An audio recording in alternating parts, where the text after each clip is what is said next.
Welcome back to D&T in the 773. My name is Tyler. I'm joined alongside Daniel, how's it going, guys? It's been a while. what's what's up, man? Dude, it's been way too long It's since popping. we've done We're this. here for the reunion. Yeah. Yes, we Back in the are. college days, but now we're grown. We do it our Draft own is way. right around the corner. We're super pumped for the draft. So that's I exactly why, that's why we're here today, right? Because we're talking about some of the most important pickups in Chicago history. So, uh, leaned us over our graves, and we're here now. We had to come back. Interesting, important year. and what was it? About 3 years ago, the Bears we were just in a weird position with the Bears. It was right when we just got Justin Fields. We were really happy being a Bears fan. He didn't start right away, and then now 3 years later, the last episode we recorded was 2021. Now 3 years later in 2024, the Bears currently are holding the number one overall pick, and this is an exciting time to be a Chicago Bears fan, isn't it? Oh, it is. It is. It's the best, and in the years that we've done this in the past, there has been exciting moments as Bears fans, but I can't say I'm more excited than I am now. This is just this is the team, right? You always hope to see the team, and we thought Justin was the guy, but excitement changes chapters, and here we are.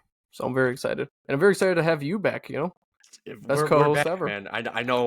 What was it? About a few months ago, I told you I was sleeping and I woke up and I was like, I had a dream that night. I was like, oh my gosh, like back when we were in college days doing our podcast at the Radio DePaul station. And all of a sudden, I woke up and I'm like, oh my god, I miss doing that. So I texted you immediately in the morning. I'm like, dude, what are the odds we can do this back Mhm. again? And now, guess what?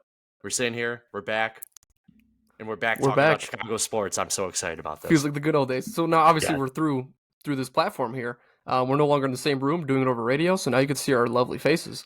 So Isn't that's a that new so touch cool to it. that you could do this like virtually? Before it was Make it like so we all easy. we all just sit in the same room. I remember when COVID time started, me and you were trying to do it in my kitchen, like across the kitchen table. It was really hard, trying to It get all the was. cables. Now we have stuff like this website. We're using Riverside FM to get this going, and super excited to talk about the Bears, where the draft is right 3 days away, right around the corner. Super excited. The Bears have 4 picks in the NFL draft this year. And I'm happy to start talking about the Bears again. I know the Bulls season unfortunately just ended, a little short, but to be honest, I was talking to people. I know this is going to be a pre NFL draft, but Mhm. with the Bulls, like they would have the lucky pleasure to play the Celtics. Like that's not really the Of lucky course, pleasure of at all. course. It's just I feel like it's an easy sweep. But And there's a lot to go through in Chicago yeah, sports, but I think this week we have to hold it down with the Bears. There's just too much information going around. Bull season's over. We'll get to that. yeah, Hawks, super excited about the Hawks. Baseball's back, so let's just stick it to football. I think that's I'm what the so people want. excited about that. I'm so Um, excited about this but draft. yeah, So so this upcoming Thursday, obviously, is the NFL draft, and Tyler and I will be heading to Soldier Field ourselves to be part of the draft party. So we're pretty excited for that. First-hand experience. We were there last year and the year before that. Last year we thought was an exciting year, right? Getting Darnell Wright, we thought that was the year where it's like change is going to come. Who would have thought that the year after we had the number one pick? that's crazy. Darnell Wright was an amazing pickup for the Bears this year. It was he overexceeded expectations, in my opinion. Coming into an offensive line that was already like not the best. It was just I think Darnell Wright did really good. I Oh yeah, really did. But this year we got 4 picks in the draft. It's not as much as Ryan Poles wanted to have originally, but he did a few trades. He did a trade this year. We'll get into that a little bit later. That we got another star wide receiver. I'm so excited that we finally got like another piece to the puzzle for our offense to click a little bit. So this year the Bears have 4 picks in the draft. We got number 1 from Carolina, and we all, if you're a Chicago Bears fan at all, we all know who's going to be going number 1 overall. And then we have number 9, and we got 2 more picks on top of that. We got number 75 in the 3rd round, and we have number 122 in the 4th round. And the reason why we got number 122 in the 4th round is that last year in the draft, the Eagles decided they wanted to trade step above us.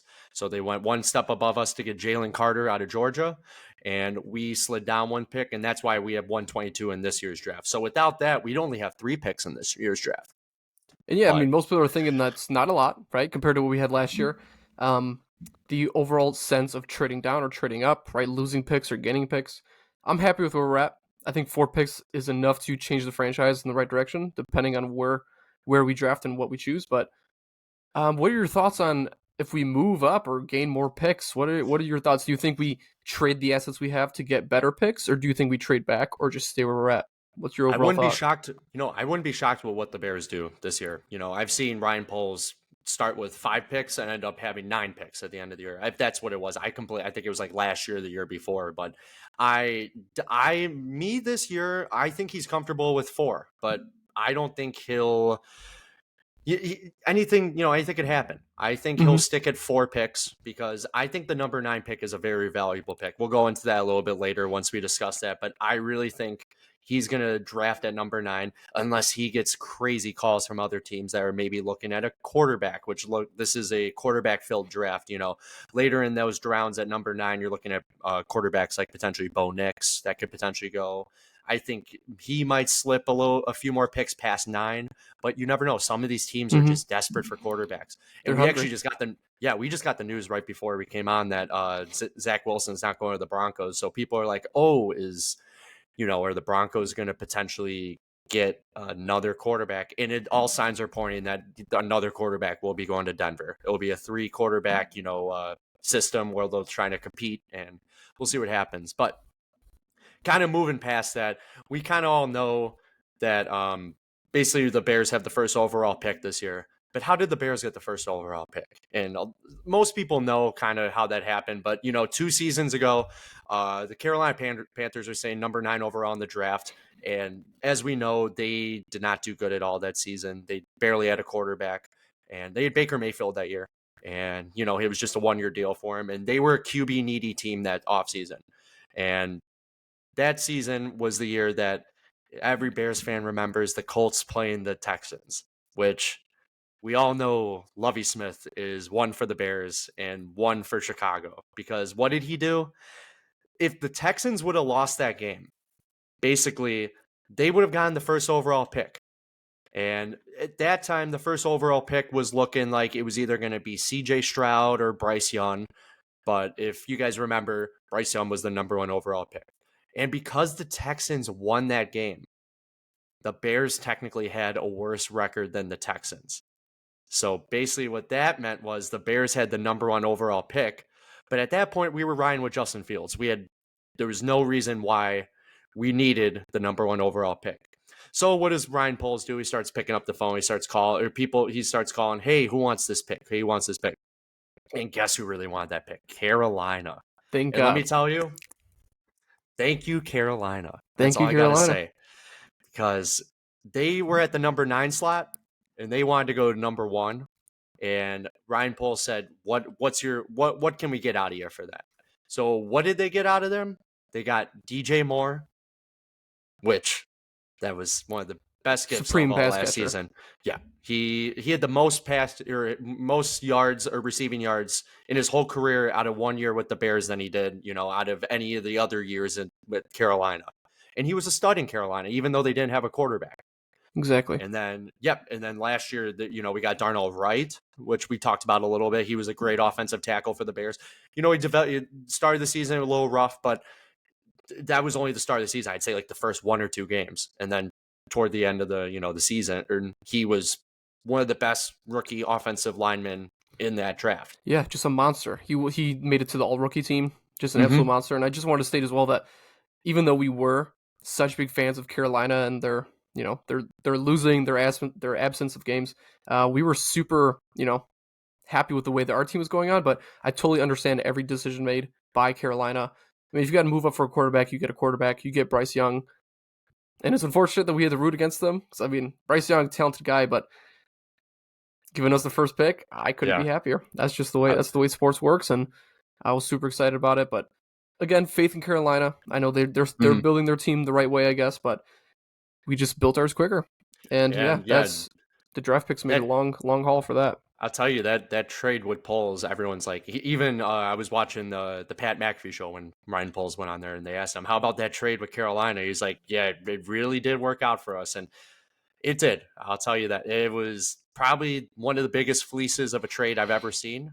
Like I was reading before, making notes for the show, I'm reading this, and people are saying that the Bears got like a solid A out of that trade just because all of the assets we got. And look, people are grading Carolina right around a C minus ish for that. But a few other aspects we got out of that trade that we didn't discuss yet. We got Tyreek Stevenson, who started off the year a little slow. Rookie cornerback. It's hard to be a rookie cornerback. The only person player that I can think of that came in and made an instant impact as a cornerback right away was Sauce Gardner from the Jets.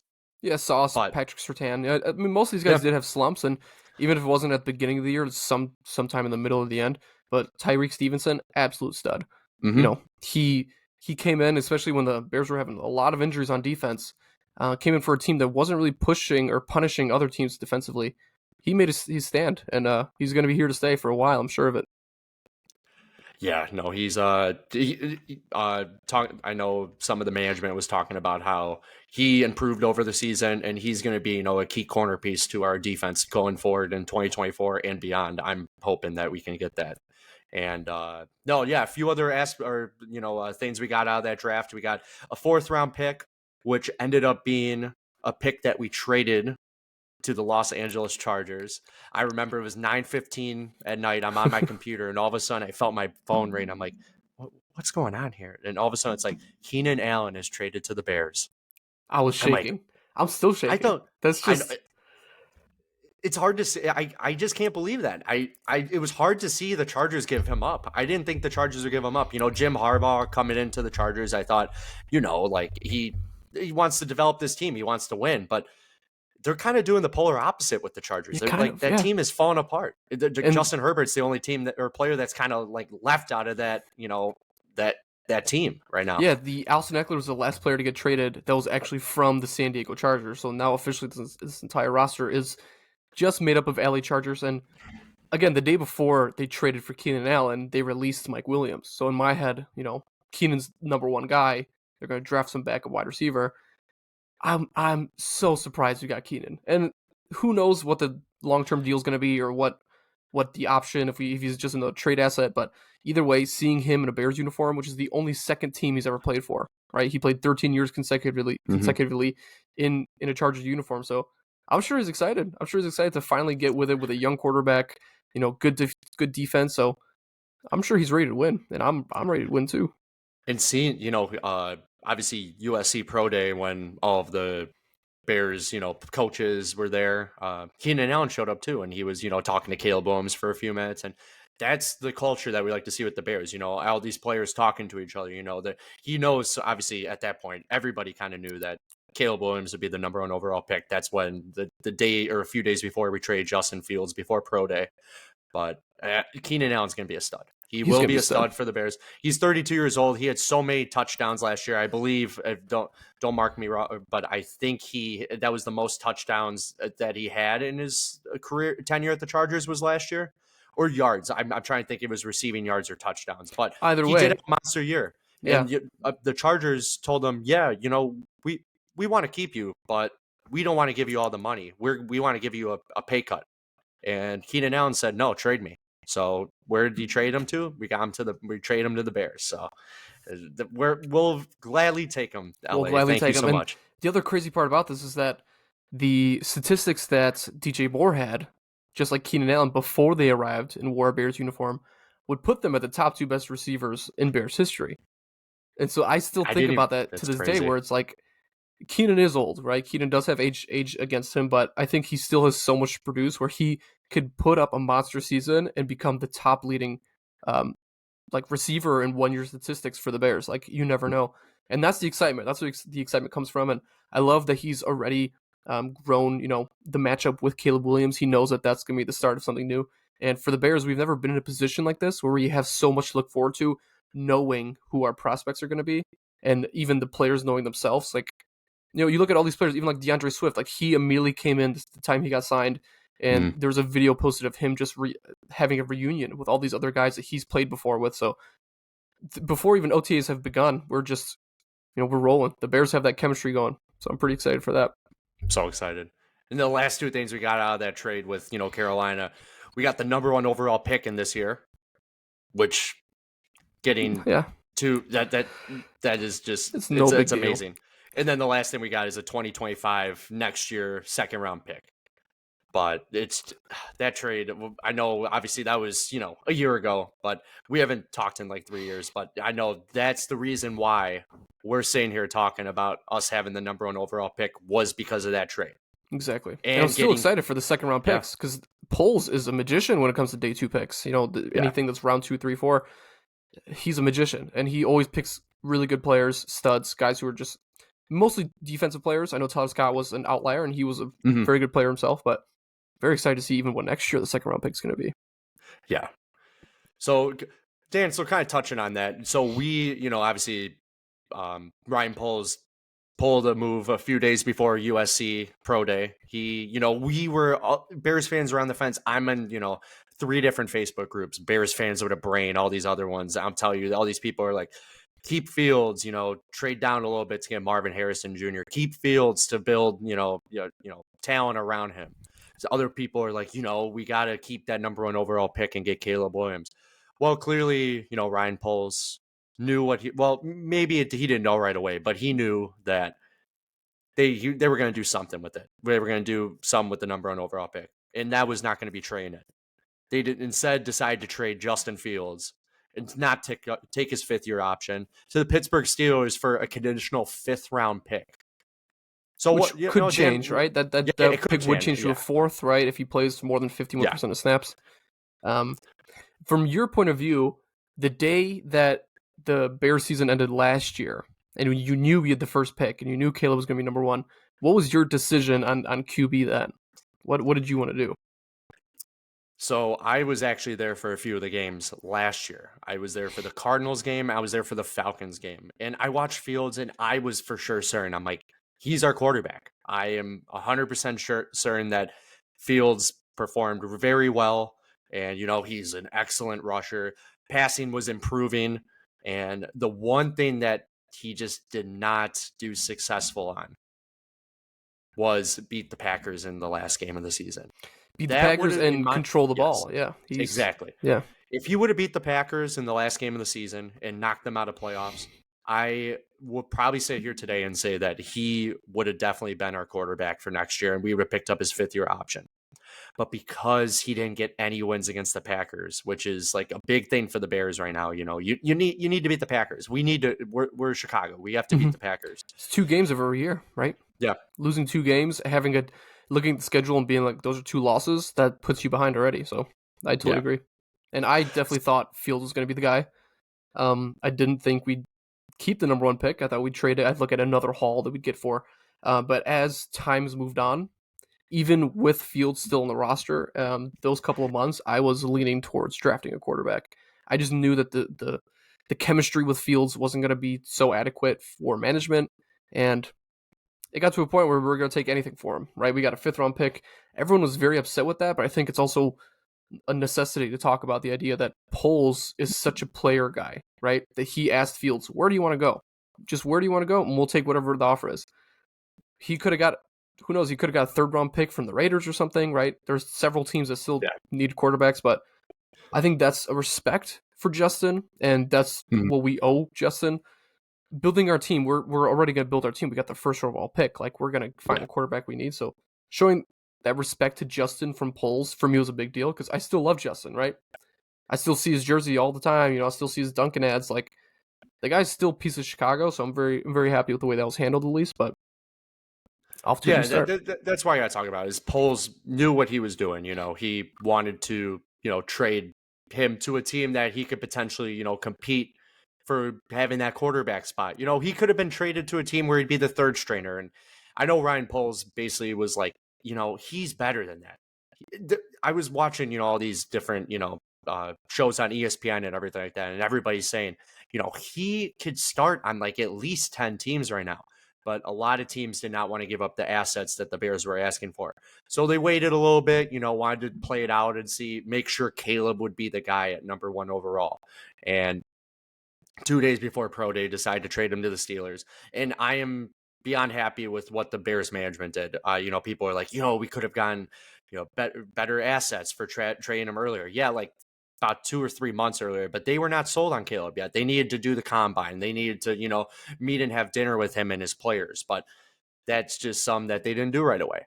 So they had to wait on that, and that's why it kind of went from potentially being a second or a third round pick to being a conditional fifth, maybe being a fourth. But Justin Fields did nothing but great things for the Bears organization. I was beyond happy with him. He lost a few games. The only I know people say he sometimes was not clutch in moments, but that's just things you got to learn from. And, I'm hoping that him being with Russell and the Pittsburgh can help him, adapt a little bit, and he can, learn from him. And yeah. So moving on, just kind of, with Justin Fields, we're not with Justin Fields anymore. Who are we with? We don't know yet. But we'll at the find out moment, in it's about 3 Tyson days. Bagent at the moment, actually. Oh, that's right. Yeah, So we never know. Tyson Bagent. But It's obviously definitive that we're going to be drafting number one. And Yeah. I will also say it's definitive that we go with USC project Caleb Williams. I mean, it's pretty obvious at this point. yeah, there's only one name that's circling right now. If you look on DraftKings and FanDuel right now at number 1 overall or to the Bears, minus 20,000 is Caleb Williams. And if you don't know what that means, if you bet $20,000, you win $100. So it's like for sure certain that he's going to Exactly. Chicago. At It's this hard point, to see those kind of odds. Like, you don't get those Exactly. odds many times ever. So But Yeah. I remember last season with college football. I've been the last few years I've been trying to get more into college football. Me and you did not go to a university that had a college football team, unfortunately, like U of I or like ISU. I know ISU is not big in football, but any right, of the Northern bigger Illinois, teams. a lot of those Illinois Yeah. schools, yeah. But we were at DePaul. We had a basketball team, but that's kind of all we had. And I'm trying to get more into college football. And last year, people were telling me, this Caleb Williams guy, you got to watch him. So I was watching a lot of USC games, and he just especially the game against Colorado. Colorado was a big team last year. With Shedeur Sanders and all them. I was watching that game. I'm like, wow, this guy, he's got an arm. He could be an amazing talent in the NFL. And sitting here today, I'm lucky to say that the Bears are going to draft him. Yeah, They are. he moves. He moves like a gazelle. That guy really knows ball placement. He knows timing and efficiency. So some of these stats we have from Justin, which are easy comparisons.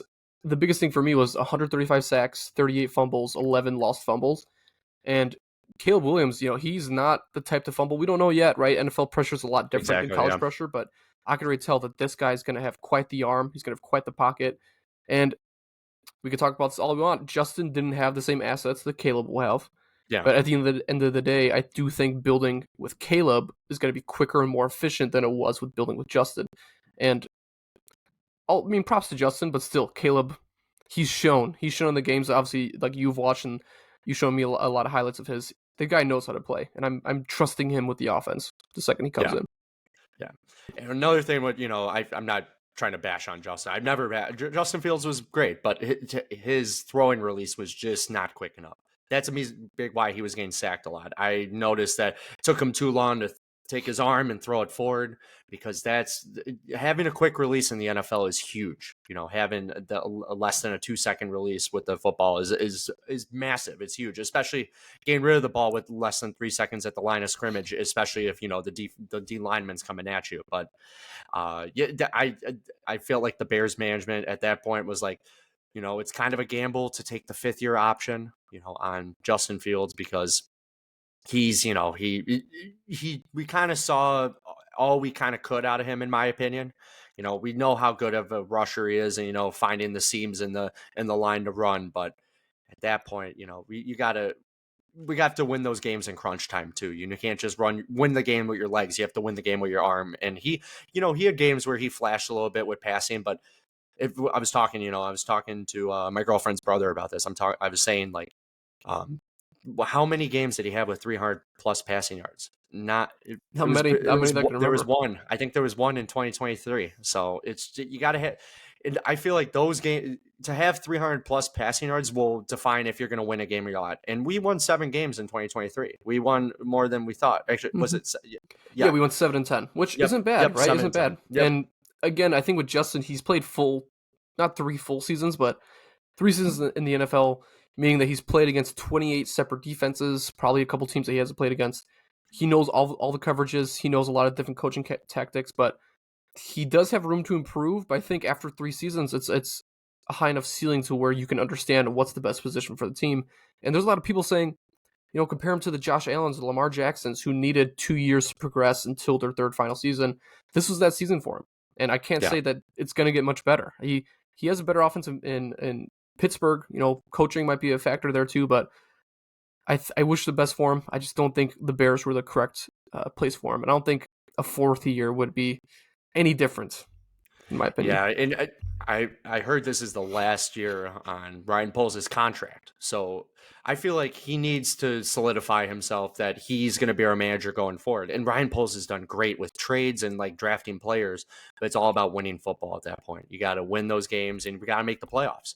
And we like I said before, we've seen kind of all we could out of Justin Fields at that point. And we just, Ryan Poles at that point is like, I only have like about a year left, and if I want to make sure I can, have my job coming forward, because if let's say we did keep Fields and it's a bust, then everything's gonna get blown up and we have to start from square one with everything, and then we have to try to potentially get a free agent quarterback next year, which we don't even know who's like open yet. We don't know who's retiring after next season yet. So he knew that we have the number one overall pick. We have to take advantage of this, and we have to, get a quarterback for the future. Yeah, that solidifies his job too. He gets a new Yeah. project to play with. See, with Eberflus, I think it's a big deal when it comes to management. I would say I think Poles, even with Fields, would be here to stay just because of how much he's changed the culture of the Chicago Bears within the 3 years he's been here. So just super exciting times. And I've always dreamt of being in the moment that we're in right now, where looking forward to the building foundation of this team. And here we are. This season's gonna be the most important season I think ever as a Bears fan. I'm so excited. I'm beyond excited. Yeah, so we have a few stats here for Caleb Williams. Yeah. In his 3 seasons, most of them at USC. Right now, his last season was at USC. He's at over 10,000 passing yards, 93 touchdowns, 14 interceptions, which creates a better passer rating, and his average passer rating is 169.3, which is immaculate, which is great. And weirdly enough, he isn't the top-rated quarterback in this draft, but I think from those statistics alone, you can kind of tell that he might be the most NFL ready, and with the assets that we have, he's going to mesh pretty easily quite quickly. I agree. A lot of people, I'm reading all these reporters saying, on my number one is Jayden Daniels, and Jayden Daniels is a great quarterback. I agree. He did great for LSU. He won the Heisman obviously in 2023, but Caleb Williams, he has, in my opinion, he has the arm. He may not have the legs like Jayden Daniels, but he has a bigger, build quality on Caleb Williams does, and I just think he's going to excel better than Jayden Daniels will. But I think Jayden Daniels is going to excel as well. But to be honest, with the way he looks with his build, I think he might be an injury-prone quarterback. He's about like the way his like body mass is. He's kind of more like Kyler Murray in that instance.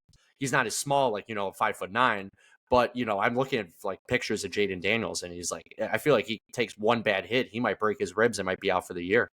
We had the same issue with Fields, right? Fields wasn't typically injury prone, but the type of play style that he had, it made you nervous to know that he's the signal caller and not just a running back. So, I think the Bears offense will work a little bit better with having a QB that's less mobile, more throwing. Because again, we led the league in rushing yards last season per game. So yeah, and Fields was a big part of that, but who says that we can't do that without Fields, So yeah, but Caleb Williams, obviously right now, he's only 22 years old. He's from USC. His first year was at Oklahoma. He was benched his first year. He was really upset. He got benched for Spencer Rattler. He thought he was the number one, quarterback, and he got benched, and he was not too happy about that. And then once Spencer Rattler got hurt, he came in and basically won the starting job, and he was really happy about that. And he's just excelled ever since, and he wanted to change the culture at USC.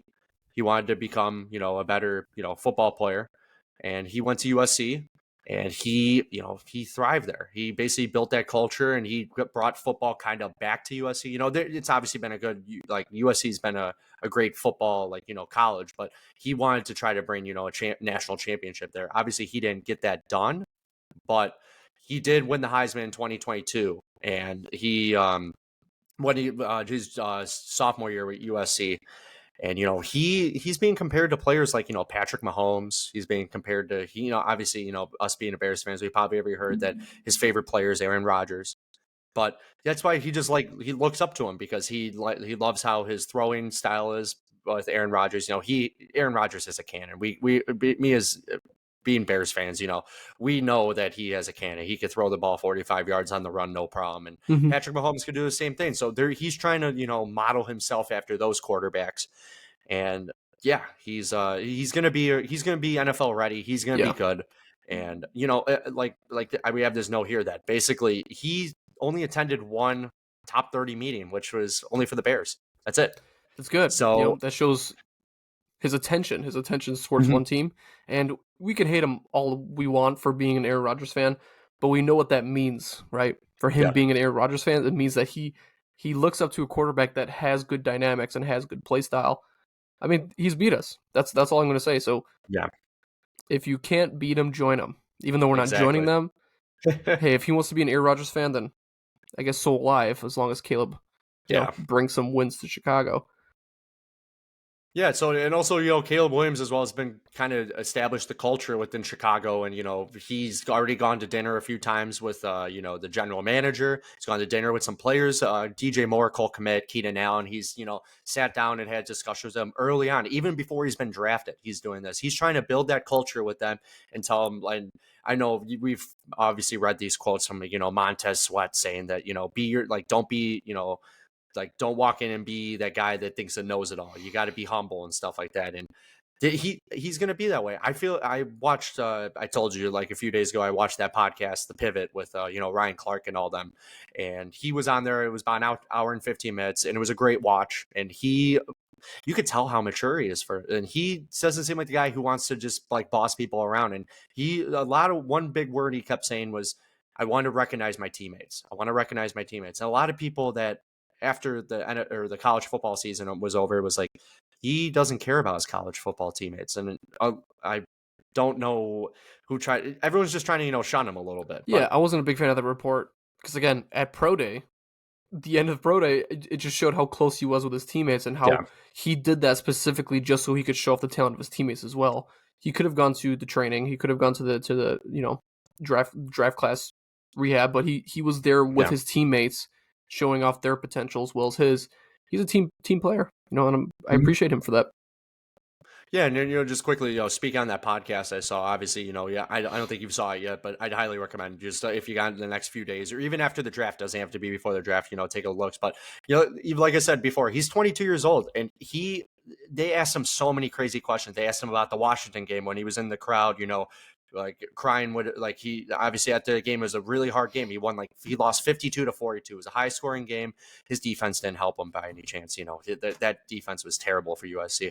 He was there's obviously the viral video of him crying in his mom's arms, and they asked him about it. He's like, I was fine until I got to my mom, and as soon as I got to my mom, I started crying because it hit me at that point. Just having family around me, it just hit me. So that was a cool thing. He didn't even get super red about it either. He was acknowledge. He's like, we're human. We all have emotion and stuff. And that's just how it is. That's how it is, and I love him for that. I do, because you gotta love Yeah. the sport. You gotta have emotion towards the sport. I know I do, right? I wasn't sitting here after the Bulls lost on Friday being like, oh well, next season. I was upset. I was visibly upset, and so having that dynamic is going to be huge for Bears as well because we're devoted. We're very Yeah. devoted fans, and he's going to be very excited once we get behind him, and we got his back. I'm excited. I'm excited for that Yeah. opportunity with him, and I know he cares. I know when all the reports came out, people were upset. People thought he was soft. I don't think he's soft. I think he just shows emotion. I think he shows emotion differently, and if he could show up on the field, then let him be emotional. I got no problem with Yeah. that. It's they have, what for college football, I think it's 13 games, 14 games. You got that many games a season. It's not like NFL where it's a little bit longer. So, every game matters. And he wanted to go to the national championship and win. And he knew at that point that once Washington beat him, their record would not go into the playoffs. That's one thing he said in the podcast as well. He's like, I knew at that point we were going to go to the playoffs. And that's why he just kind of broke down. So, I respect Caleb Williams. I think he's going to be an amazing quarterback. And, even in the podcast, he said he sleeps and breathes football. Like, he wants to go to a place that loves football, thinks football is like, it's part of the city, and what better place to come to than Chicago? I agree. Chicago fans love football. We live football. We die football. It's just the way being at Soldier Field, it's just that place gets so rowdy, even though it's the oldest stadium and it's small, it gets so rowdy. And I'm telling you, it's he's gonna love being in Chicago, Yeah. especially even the times where, let's say, he loses a game, just hoping he doesn't lose a game, but let's say he loses a game and he goes on Twitter and he goes back. He knows that the Bears fans are ride or die for their team, and we're gonna do what we can to especially if he plays well. Because even Fields, right? Fields would lose games, and all the people on Twitter would be saying is that he's still the guy. He doesn't have the pieces around him, but it's finally time to prove it. And even though, yes, Chicago's a huge destination for football fanatics, right? Like, we love football. We're missing the one thing, and we're missing a player like Caleb, right? I remember I heard on a podcast once talking about the idea of having a rock star on your team. Justin Fields was great. He was a good player, but Caleb Williams is going to be that rock star, right? That shifts the tempo of where we're at right now, and he gives us a face. Justin Fields was a good player, but he didn't have the good face to put on. There's gonna be random like product placement, team sports, just memorabilia, all the above.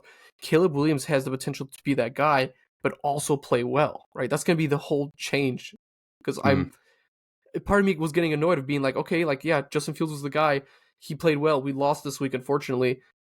His face is everywhere, right? If Caleb can be the guy and be a Chicagoan, right? Breathe that culture, but also win football games. His face is he's gonna have statues everywhere. He's gonna have restaurants. He's gonna have pizzas named after him, right? Like, it's gonna be simple as that. You'll see him on the next Dunkin' ad too. Exactly. Yeah. So he wants that. He wants to all the attention. He wants to shift the culture in Chicago. Obviously, the culture was there with Justin Fields, but he wants to bring winning football to Chicago as well. And I believe Caleb Williams is going to do that. I'm really high on Caleb Williams. I know some of our buddies that we talk to are like, Caleb's not the answer. We should just stick with Fields. But, you don't know until you try. And that's what the Bears management wanted to do. You have to try. We knew what we had out of Fields. Obviously, maybe giving him a few more pieces like Keenan Allen could have changed a few more wins for games. But at that point, we just, when you have a star like Caleb Williams who succeeded as well as at USC, you got to try. You got to go with it. Got to. Totally makes sense. Yeah, let's quickly shift. So we already discussed the number 1 overall pick. Now here's the big mystery. Number 9. The number 9 overall pick in the draft. And people are saying, what are the Bears going to do at number 9? So there's a lot of speculation that we're going to stay put. There's a lot of speculation that we might slide down to get some draft assets. Or even, you've been reading Twitter, maybe potentially trading up. Who knows? But yeah. I don't see that instance, but you never know. Ryan Poles has shocked us with that, obviously the Panthers trade. He shocked us with the Keenan Allen trade. He could shock us with anything. So we'll obviously see on Thursday what happens. But we're going to discuss a few of the players that could potentially get taken with that number 9 slot, like an edge. There's maybe an edge rusher, maybe a wide receiver, maybe if an offensive lineman slips our way, but. Well, there's a few players that have been linked to the Bears, and let's quickly discuss into those. So the biggest needs right now for the Bears are an edge rusher and a wide receiver. Obviously, the Bears, we could always use help on the O-line. There's obviously if one player goes down, then the O-line kind of stumbles a little bit, but there's an edge rusher and a wide receiver are the two things that the Bears are kind of looking at with the number 9 pick.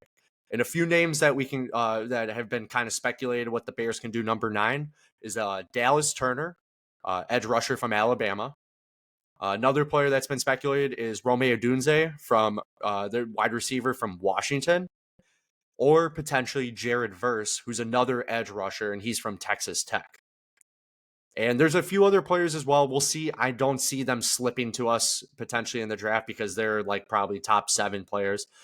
Two players that keep your eye on if they end up slipping to us for some reason, if a bunch of quarterbacks get taken early, would be potentially Malik Neighbors. He's the wide receiver from LSU. Or Joe Alt, the offensive tackle from Notre Dame, who's supposed to be one of the best offensive tackles in the recent years. Yeah, that would make sense. There's a lot of good potential in this number 9 pick here, and that's why a big part of me is towards keeping it, not trading, not going backwards, not going forward. Again, there's a lot of good players, and I think a lot of players can find good homes on different NFL teams. But what we have at number 9, like you said, wide receiver or edge, it's going to be one of the two. And either way, it's not going to be a lose-lose scenario. It's going to be a win-win all the time because a young guy coming to the offensive line or defensive line, again, Bears had a great defense last year, and we were, mediocre at best on offense. But either way, whoever comes in is going to help us immediately. Yeah, I know a lot of Bears fans are like, pair another edge rusher up with Montez Sweat on the other side. We had Yannick last year. I believe he broke his foot. That's why he was out like pretty much the second half of last season. He did all right. He didn't do great. He did all right. And obviously we didn't re-sign him yet, so there's kind of that piece that's kind of missing right now in the defensive line. So a lot of Bears fans are saying, take an edge rusher right now. Take potentially Dallas Turner. Dallas Turner, he's 21 years old. He's 6'3", 247 pounds. He also ran a 4.46 40 at the combine. So he's a fast, versatile player. And player comparison that people have been saying that that remind him of is Brian Burns. Which is a stud. Yeah. As we know, he just left, or he got signed that big deal with the Giants in the offseason. So from Carolina, I don't know what Carolina's doing at this point, but they're going to the Giants. So Brian, if he's a player getting compared to like Brian Burns, obviously that could be a good player to get at number 9 if he slips to us. We'll go into our mock drafts later. I don't potentially see him getting to us at 9, but you never know. Trades could happen with teams. You never know. So what do you think about Dallas Turner? I like Dallas Turner. I like him a lot, and you'll see later on we go through our top 10s. I like him quite a lot. I think he's definitely the type of player that could change the franchise, and I know the Bears are someone that likes to kind of go defensively because defense is a very safe bet. And when it comes to offense, I think Caleb's got the weapons that he needs to survive, at least his first year. And I'd be happy with Dallas Turner. It's true he might not slip to us because of how dominant he is, but I'd be very excited with that pick. But let's hear about this wide receiver here, because I know you've been talking a lot about wide receivers, Tyler. For the last couple of weeks, we've gone back and forth on this, and I've usually agreed with you that I think wide receiver might be the more dominant position that we head for. But who's this next guy? Because I know you've talked about him quite a lot here. So like I said, I've gained more into college football. I've been watching, Washington became a huge team this year. Michael Penix Jr. is another quarterback in this draft who I could see Michael Penix Jr. potentially going top 20 just because of how good he did at Washington. He was at IU beforehand, Indiana University, but he was thrown to a guy named Rome Odunze. If you don't know who Rome Odunze is, he was a stud on Washington. He's a big body receiver. Like I said, his stats don't show that he's a big body receiver. But he really, on the field, he really does look like a big body receiver out there, especially, being, if he ends up going to us, being next to DJ Moore and Keenan Allen, he will be another piece to the puzzle that the Bears can use. He's 21 years old. He's 6'3". He ran a 4.45 40 at the combine. And some of the stats that he had in college were just ridiculous compared to the other wide receivers. He had a 3.3% drop rate, which is the lowest out of all the wide receivers in this class. And 75% contested catch rate, which is the best out of all the wide receivers in the class. And he is just, I think we'll go into mock drafts later, obviously, but that's who I'm really hoping the Bears can try to get. He is, he would pair really well, especially if he's the number 3 option for the Bears at this point. But I think he's going to be a great player in the NFL. And the top 10, with all the different wide receivers we have going, Marvin Harrison Jr., Malik Nabers, Rome Odunze. Can't go wrong with either of those 3. But I don't see the first, I totally agree. Marvin or Malik slipping past, or at least slipping to us. But I see Rome Odunze being there, and I see him as a player that would fit right into the Bears culture. I know Caleb kind of talked about how he would love to play Rome Odunze, and he would obviously he was a great player in college. So looking like that could be a pair up, 1 and 9 potentially. And that's what I was going to say, where I think Rome fits in perfectly because these stats you give me, 3.3% drop rate and a 75% contested catch rate, that's a rookie QB's best friend, right? And that reminds me of who else? Keenan Allen and DJ Moore. Those 2 other guys that are in those conversations in NFL statistics. So I think he comes in a wonderful place for Chicago. Obviously, wide receiver 3, we don't know Keenan Allen's year to year dedication to the team, or if he's going to get re-signed, or what his idea is, but he would be an excellent pick and a very good safety net, I'll add. So I think if all these other players that are on the list fit well, but I think Rome would be a very, very good safety net where even if he's there, or even if he's the number 1 pick on our draft board after Caleb Williams, he would fit in perfectly. So I would be excited for that. And I think, again, with Caleb, that would be a deadly combination. I would love that. Yeah, well, obviously, a little bit later go into those mock drafts, but I would personally love if Rome Odunze slipped to us. Also, I don't know if you knew, he had like the highest deep pass rating. And so, having him and DJ Moore, slipping out to the sides for the Bears, that would be just an ultimate combo with Caleb. Yeah. The last player, we discussed earlier that potentially the Bears could pick up would be another edge rusher in Jared Verse out of Texas Tech. And he's 23. He's 6'4". He's 254 pounds. He ran a 4.58 40-yard dash at the combine.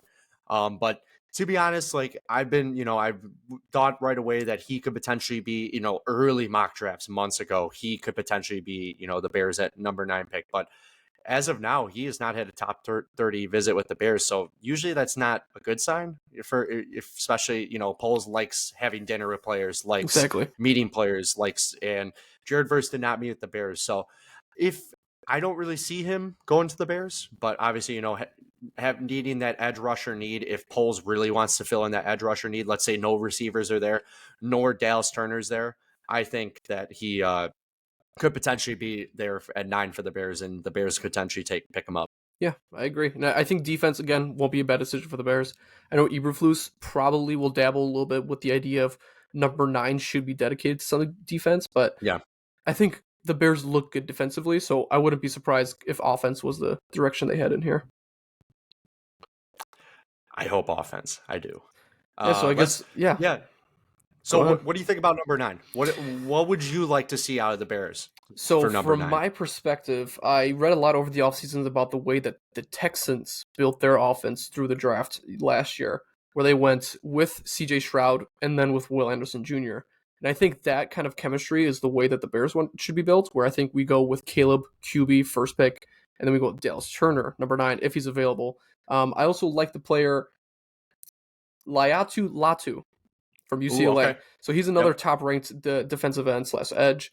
He's someone that you could put in any position. I think that's what the Bears are going to try to do because, again, a big part about college is that you either have a flashy offense or a flashy defense, right? And that always puts you right in the middle.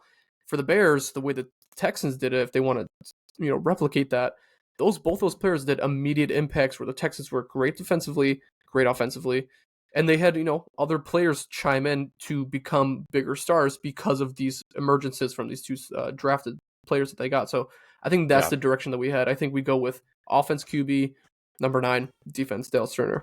Yeah, I agree.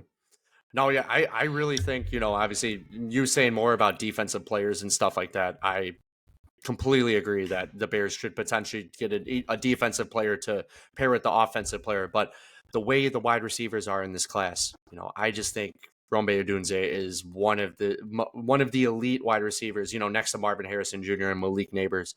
Dallas Turner, on the other hand, if he can end up getting to us at number 9, I would not be, obviously too mad if the Bears didn't, if the Bears selected him at number 9, because he is another threat as well. Obviously, any player in my opinion, any player that goes to Alabama is a great player. He played for Nick Saban before, obviously, Nick Saban decided to retire after the season. And I really think that Dallas Turner could be a great pick for the Bears, or potentially Rome Odunze. Yeah, I think, obviously, obviously, the Bears have 2 more picks in this draft, but they're really later on. It's number 75 and number 122 in this draft. So it's really hard to predict that far down the draft, like what Ryan Poles will do. And, obviously, who they'll kind of add at that point. Obviously, we kind of seen in the past that they kind of add like maybe a little backup receiver like Tyler Scott they did a few years ago, or they might go offensive line to help bolster up the line at that late thing, or maybe get a defensive player as well. You never know at that point. we don't even kind of know what players are going to be there at that point. Exactly. But I think it's kind of building the foundation a little bit more. Getting offensive line piece, maybe defensive player like a cornerback and or a wide receiver. Yeah. So I think whatever we don't pick for number 9, whether it's defense or wide receiver, I think number 75 will go towards that. So let's say if we get Romeo at number 9, I think number 75 will be the best defensive player, best edge rusher most likely, or cornerback. I can see cornerback as well just because of the injuries that we had in the past. That's where I think that pick's going to go because it is still early. It's still a good pick, and I know I trust Poles with the dedication he's going to bring to number 75 and 122. It's going to be another stud. It's going to be another player that's going to come in and play immediate snaps the second the year starts. Yeah. No, I agree. So now the moment we've been waiting for. It's the fun part. I've been excited to wait. I don't even know your mock draft yet. Yeah, so we that's talked. Why I'm really yesterday, Tyler and I actually met up for a very quick second, and we kind of went back and forth on some ideas here. But very excited to hear yours here because I know you didn't give me the full 10 list. I came up with mine yesterday because I kind of had to brainstorm a little bit throughout the week. And I'm actually happy with it. It's a bit over the top. It's a bit, drastic, let's say, but all right. I'm excited to hear it. And so would you like me to go first here? I would actually like you to go first. I think you kind of know my top 10. Okay. So, okay. It kind of hasn't switched around a lot since I posted in the group chat a few days ago, but I would like to hear your top 10. All right. So let's get it started. So it's pretty obvious. The first pick is going to be Caleb Williams to the Bears. There's no other choice. There's no one else. I'm not going to sit here and, try to compare Caleb Drake May or Jaden Daniels. Like those are obviously really good players. They'll fit in for other systems, but I think Caleb Williams is obvious number 1. So Caleb to the Bears. And number 2, we have Drake May going to the Commanders. I do think there was a little bit of craziness going with Jaden Daniels and the meeting that he had there. So I think they go with Drake May.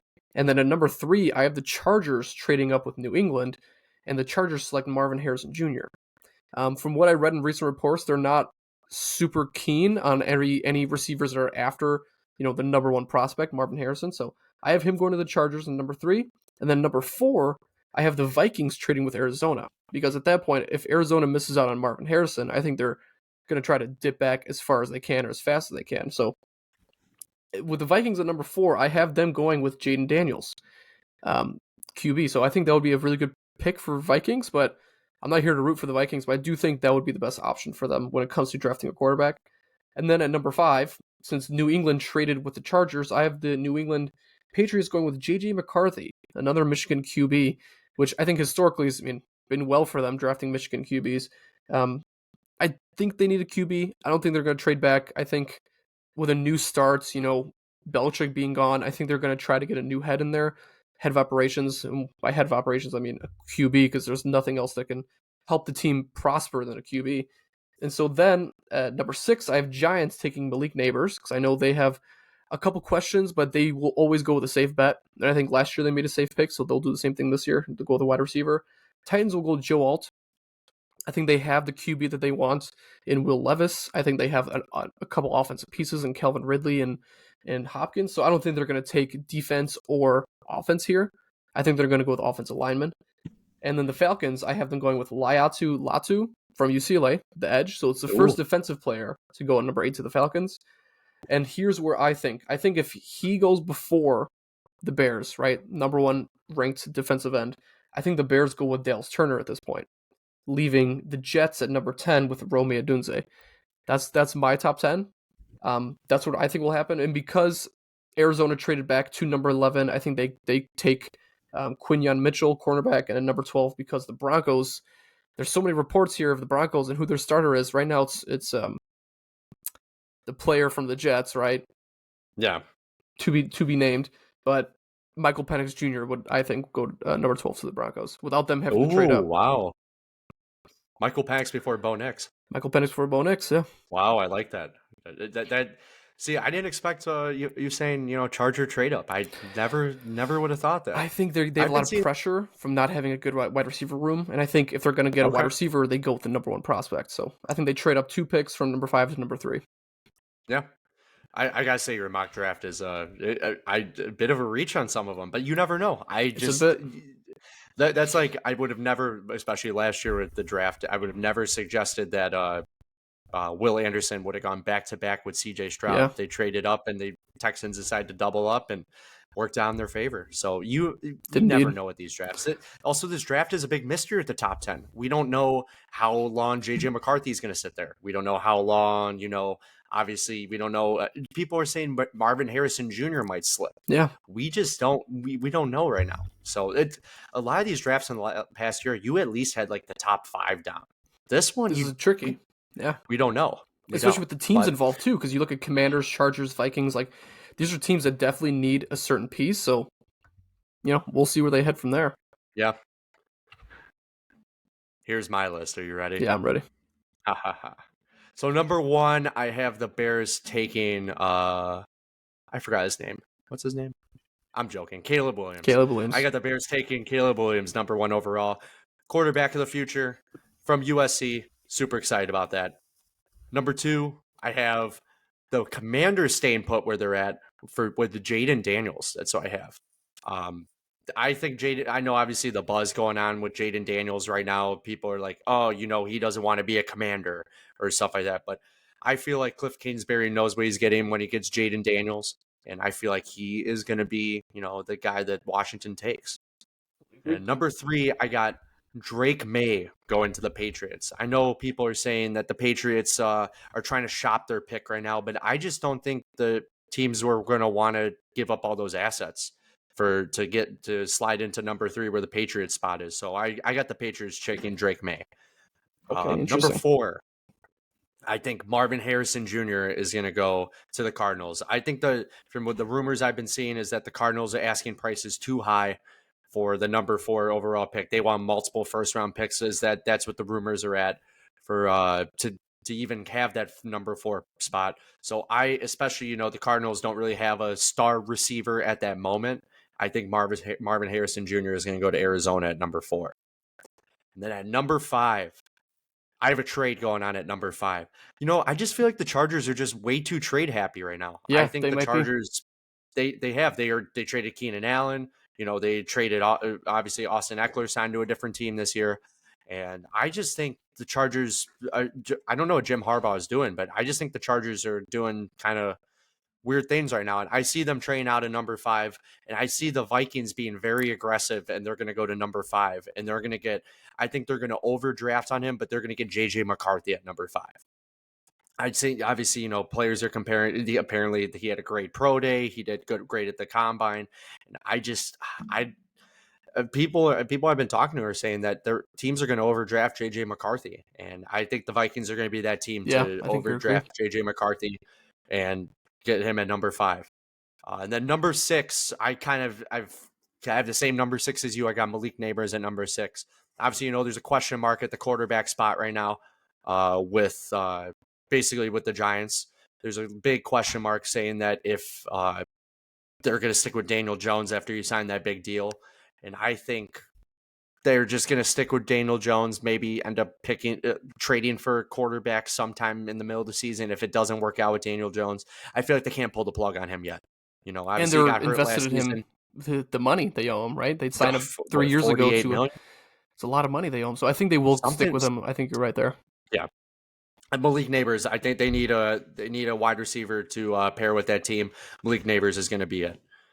Number 7, I have the same exact pick with you at number 7. Titans going Joe Alt to help, bolster up that O-line for the Titans and protect Will Levis and help him out with that team. Number 8, this is why I think that the Bears will not get Dallas Turner. I think the Falcons are going to take that edge rusher in Dallas Turner. He's a stud at edge rusher position out of Alabama. And I just feel like unless, obviously we've heard speculation, unless they have to forfeit that number 8 pick because of tampering with Kirk Cousins, which I don't know. It's too early. It's too close to the draft at this point for them to potentially, forfeit, their pick, in my opinion. But I don't think that. I think Dallas Turner is going to, obviously go to the Falcons at 8. Number 9, I talked about it earlier. I think Rome Odunze is going to go to the Bears. He's going to be that number 3 option at wide receiver for 2020 or 2024. And then, we don't know how long we're going to have Keenan Allen for. We don't know if he's going to sign a contract with the Bears. I know, obviously, Poles was talking about potentially, having an extension, but, he is 32 years old. He gets injured, kind of unfortunately gets injured every year, at least for a few games. So we want to make sure that he doesn't avoid a big injury and sign a big deal with him. So I think we're going to get that wide receiver to potentially slide into his spot if the Bears don't stick with him especially after 1 year. But I see Keenan Allen being here for at least 2 years. Hopefully he plays until he's 35, and having Rome Odunze having a 3, wide receiver setup with Tyler Scott being that 4th option. And then number 10, I think the Jets are going to go all in on him. I think the Jets are going to take Brock Bowers at number 10. He's a versatile tight end. I know, obviously, they're looking at more receiver style. I know people are saying they might go offensive lineman to help protect Aaron Rodgers, but I think Brock Bowers is going to be that type of player that Aaron Rodgers wants, a Travis Kelce type of player. And yeah, I just really think Brock Bowers is going to be it at number 10. I do like that pick. I do like Brock Bowers for the Jets because I think either way they're going to go offense to pass catching offense. And Brock Bowers is a stud, right? There's been a lot of Chicago deep dives on him at number 9, knowing that he would match up pretty well with Cole Kmet and newly signed Gerald Everett. Yeah. And so I think he would be a great fit for the Jets and giving Aaron Rodgers a safety net. So, and hey, these top 10, this is pretty good. We both have number 5 getting traded and JJ McCarthy getting drafted, which I think is very interesting. So that would put him at number 4 position on draft boards. And we have a difference with Drake May and Jaden Daniels, which I think is going to be an interesting thing to check on, because I do think Drake May fits in better with the Commanders, but they've done studies on both quarterbacks, I'm sure. So it'll be interesting to see how that goes. Yeah, so just kind of finishing up with the pre-NFL draft, I'm so excited for the Bears right now, and I'm so excited for this draft because it's so a mystery. So, in your opinion, who do you think is the most overhyped prospect, and who might be the most underhyped prospect? It could be maybe it doesn't have to be top 10. Who do you think could be? So I think overhyped. We could sit here and talk about Caleb. Right, Caleb has had the most hype out of any player in the last 3 years since Trevor Lawrence, I think. So I think he is overhyped, but I'm going to try to pick a player that isn't the first overall pick. I'm going with JJ McCarthy. I think is overhyped. I think Harbaugh gave him a lot of, good words when it came to social media and hyping up his draft stock. So I think he's a bit overhyped. And when it comes to underhyped, I think we can both agree with Rome Odunze. I think him being the number 3 receiver is a bit crazy. I think you could still put Malik Nabers in front of him, but I wouldn't be surprised if those 2 names get flipped, right? When Malik gets available at 9 instead of Rome. So I think he is definitely more underhyped because everyone's talking about one wide receiver, and that's Marvin Harrison. Who's going to get his hands on him and who isn't is going to have the ability to get Rome. So that's who I think is overhyped and underhyped. What would you think? I'd say the most overhyped player right now is Drake May. I think he's another player that has not started that all in college. He started as many games as Trubisky did, and we all know what happened to Trubisky. And I think Drake May has got to be the most overhyped, being top 3. I just feel like I could see him top 10. I just don't see him top 3. I don't. I really think he could be that 8th slot right there, but. As to underhyped, I gotta agree with you. Rome Odunze has to be my most underhyped wide receiver. I watched him when he was at Washington. I thought he was a great wide receiver, and I just, like I said, I think he is the most under. I have, in my opinion, I have him above Malik Nabers. In my opinion, if I were drafting, I think he is a better wide receiver than Malik Nabers. But Malik Nabers is a great. I'm not saying he's not a great wide receiver. I just think Rome Odunze is that special talent after Marvin Harrison Jr. But yeah, I just sense. Overhyped Drake May, underhyped. I got to say Rome Odunze. Yeah, that makes a lot of sense. And so now the next question I want to ask you, Tyler, is what player and what team do you think have the worst fit together? No matter what position, what player, depending on the team being built already and them presenting the players they have to a quarterback or to a wide receiver, what fit do you think looks the worst? What fit looks the worst? That's a great question, Dan. I think the fit that looks the worst I've already said his name just about 5 seconds ago. I think Drake May, if he went to the Patriots, would be the worst fit for him. Obviously, Bill Belichick isn't there. Obviously, he's not there anymore. So now you got a new head coach. But I don't know. That team is not really built up with that many wide receivers at the moment. I forgot who they signed in the offseason, but still they don't have like those star wide receivers. Yeah. I feel like if Drake May is going to go there, we're going to have another Mac Jones situation. I feel like that would be a bad fit for them. Yeah. I feel like a good fit would be, Washington with Jaden Daniels, but they still don't have, great, wide receiver core as well. I just think that, yeah, that's a great question. I think Drake May, if he did go to New England, would be a bad fit. I just don't think they're a built up team at the moment. What about you? What do you think? This is gonna come random because I do think this player does get drafted by this team. I think Marvin Harrison going to the Cardinals for me is a weird fit. I like Marvin Harrison's play style. I know with Kyler they'll both be pretty dominant, but Kyler's injury history mixed with the coaching that's going on in Arizona right now, I don't think he's gonna pop off the way that people would expect. I think he'd have closer of a role to the one that Jackson Smith had in Seattle, where he's gonna be the number one receiver, but there's gonna be so much attention on him where he's gonna become the number 3 guy because there's just not gonna be enough routes to bring out for him. And also this Cardinals team, let's not forget, was one of the worst teams in the league last year. Kyler returned and they still weren't that good. So I think there's gonna be a lot of chemistry that needs to be built. And I think within the first season, his season could get better, but I think within the first season, it's not gonna look as pretty as we think the number 1 overall wide receiver in this class is gonna look.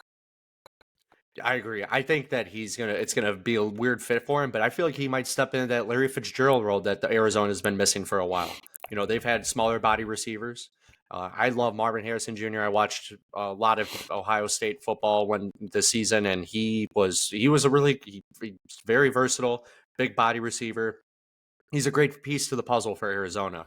But I do agree that it might be a weird fit for him. I feel like he might get frustrated at points. Mm-hmm. I feel like he's that player that thinks he's going to be, he's the top receiver in that draft, but he's just going to get frustrated. Yeah, I can see that. Yeah. I can see that. Mm-hmm. All right, and so to our third question, we're just going through our draft questions here. We just have a few things set up just to kind of get our points on everything. There's obviously 4 QB needy teams that we'd say are the most QB needy ahead of the Bears, or behind the Bears. Those would be Patriots, Broncos, Vikings, and Raiders. And we know that the Broncos have just traded for Zach Wilson, so that doesn't necessarily fill their QB position, but it gives them another option. Which of these teams do you think is in need of a quarterback the most? Where you 100% know they're going for a quarterback versus building another position on their team? I have to say the Patriots. Okay. Patriots are the most QB needy team right now. I know the Broncos just traded for Zach Wilson today, so obviously we're already talking about how they need another quarterback as well to fill in that extra slot in Denver. But Vikings, they just got Sam Darnold. I know we've talked about the Vikings a little bit. He's not a terrible quarterback. He's also not a great quarterback. So they could ride with him if they didn't draft a quarterback, but I see them very highly drafting up in the draft. Obviously, I saw a report today saying that they are going to most definitely trade up in the top 10 to get J.J. McCarthy or a quarterback if he's not there. Raiders with Aiden O'Connell. Obviously, Raiders needed, they need a piece of the puzzle for having a different quarterback. But I really do think the Patriots need a good quarterback. But I also think the Patriots need more. Yeah, I really Patriots do. Need more. So I would agree with you. I think Patriots are probably the team that needs a quarterback the most, because I think all these other teams can survive without getting a rookie quarterback. And again, that's the idea with a rookie quarterback. Like, they're not going to perform. We can't expect every draft QB to be a CJ Stroud and throw for 4,000 yards and lead their team to the playoffs. But I think the Patriots, who their current starter right now is Bailey Zappi, and they need a quarterback. I don't think he's going to. I don't think he's going to put on a uniform next year. I think they need a quarterback to start game 1. Which leads me to my next question. Which of these teams would you want to play as a quarterback? If you were a quarterback and you got drafted, which of these 4 teams would you be most excited to play for? And that's meaning the surrounding offense, right? The coaching staff and all that. I'll throw mine out there right now. I'd want it to be the Raiders. I think the coach that they have there, he's very young, he's very energized, especially getting the interim coach position last year to a full-time coach. I think he's ready to build this offense. And you have Devontae Adams, which I think compared to Cortland Sutton or Devontae Parker and even Justin Jefferson, I think Devontae Adams would be the best safety net for me as a rookie quarterback. That's the team that I'd probably want to play for. You keep stealing my thunder, man. I was gonna pick the Raiders as well, but I just think being in Vegas, it's such a cool stadium. I went out there a few years ago. I was at that stadium, and then also being with Devonte Adams. Who doesn't want to play with a wide receiver that's as Exactly. versatile like Devonte Adams, Justin Jefferson, all those players? But Devonte Adams, he's just waiting for that piece of the puzzle to kind of come. Jimmy Garoppolo was there, and now obviously he's gonna be cut from the team, or he was cut from the team, and it's just I don't think that I don't think I want to play for the Vikings just Yeah. because I think they lost a lot of pieces. I know obviously they have Justin Jefferson, but they lost a lot of defensive Mhm. pieces as well. Broncos are in a sticky situation right now because they're big coaching overhaul, and then it's the second year with Sean Payton, as head coach, and they had to get rid of Russell Wilson and stuff. But I'd have to pick the Raiders. Yeah, I'd I probably would pick the have to. Raiders as well. I would as well. All right, and that I guess leads us to the last question. So we know who the number 1 quarterback's going to be. We already know that. Who do we think is going to be the number 2 quarterback? Teams already know. Teams know that Caleb Williams is off the board. Bears are going to draft him. Who do you start your training on, right? If you're any of these teams, what quarterback pops out to you the most? See, I've already bashed him a little earlier. I just don't think that having the number 2 overall pick, I don't think Drake May's that guy. I really don't. I think that obviously Jaden Daniels is going to be the second most versatile quarterback behind Caleb Williams in this draft. Drake May, I'm not going to say he's not going to succeed. He just reminds me that he might be like a Mac Jones type of player. Plug and I play. don't Yeah. obviously, yeah.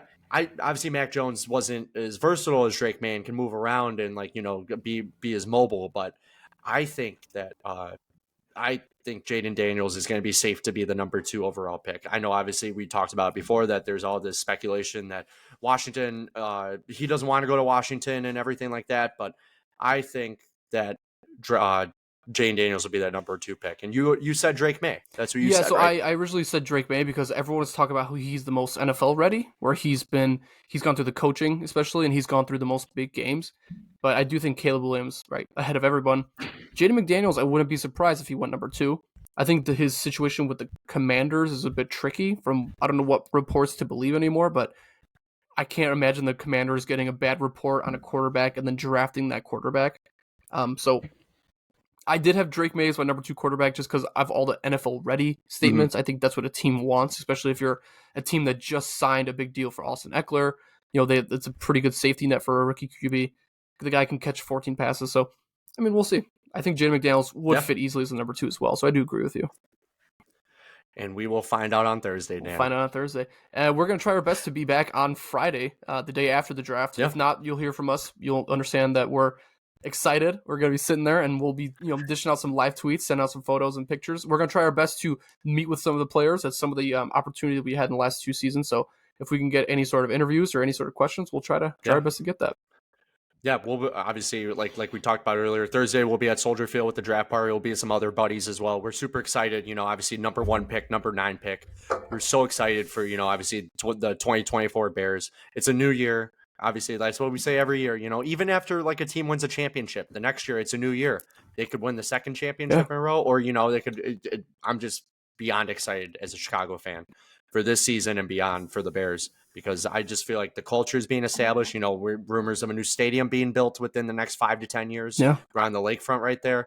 And it was just, it's going to be fun. And like Dan said, hopefully Friday we can come back and, record another, podcast, like after draft, like reactions and see what the Bears do obviously on Thursday.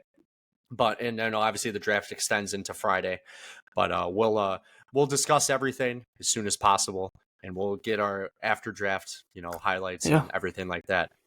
We'll be right back. We obviously always, we appreciate you guys always tuning in to everything. We're so excited, obviously being Chicago fans, and we're excited to bring this podcast back. It's been way too long since, it's been about 3 years since 2021 since we record our last episode, and we're gonna try cranking these out again, and we're excited about it. Yeah. So thanks to all the viewers who are here for the first one. This is more of a practice run, but we're here for the long run.